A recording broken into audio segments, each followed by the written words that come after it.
मैं भी अपनी बहू को भेज देती हूँ। अब तू वहां करती तो यहाँ पे भी कर लेना तू। तेरी नंद को बुरा नहीं लगा होगा जब तू उसको छोड़ के आई होगी। अगर तू भाभी है किसी की और तू किसी की नंद भी है तो दोनों जगह अपने को रख के देख ना कि तू भाभी की जगह कैसी है और नंद की जगह के तू कैसी है। हाँ मम्मी, शायद आप सही कह रही हो। जैसे मैं अपने घर आई हूँ 2-4 दिन आराम करने, आराम से रहने के लिए, शायद वे भी ऐसे ही आई होंगी, लेकिन मैंने उन्हें सिर्फ एक बोझ की तरह लिया कि काम आ गई मेरे से करवाने, इतना ये वो कर गए। शायद मुझे ऐसा नहीं करना चाहिए था, लेकिन मैं अब समझ चुकी हूँ कि मैं जैसे भी बिहेव कर रही थी या जैसे भी भाभी के साथ में बातें कर रही थी वो गलत थी। शायद अगर कल मुझसे कोई ऐसे बात करे तो मुझे भी बहुत बुरा लग सकता है। मैं आपसे बहुत अच्छे से उनसे बात करूँगी, मैं कुछ भी ऐसा नहीं करूँगी जो उनको हर्ट करे। अच्छा हुआ बेटी तू समय रहते मेरी बात को समझ गई।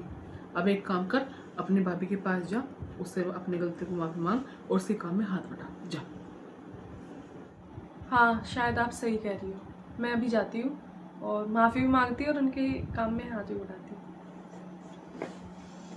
भाभी हाँ जी दीदी।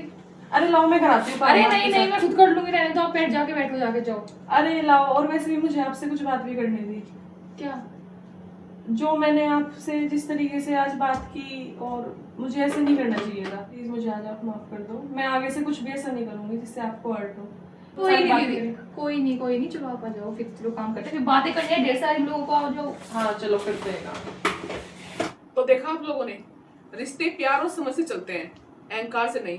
और अगर सास बहू ननंद एक रिश्ते को एक परिवार की तरफ समझे ना तो कभी भी अलगाव नहीं हो सकता। उस वो घर जो होता है वो स्वर्ग बन जाता है। सो गाइस, अगर आपको वीडियो पसंद आई हो तो लाइक शेयर कमेंट जरूर कीजिएगा। और चैनल को सब्सक्राइब करना ना भूले प्लीज। Okay guys, bye.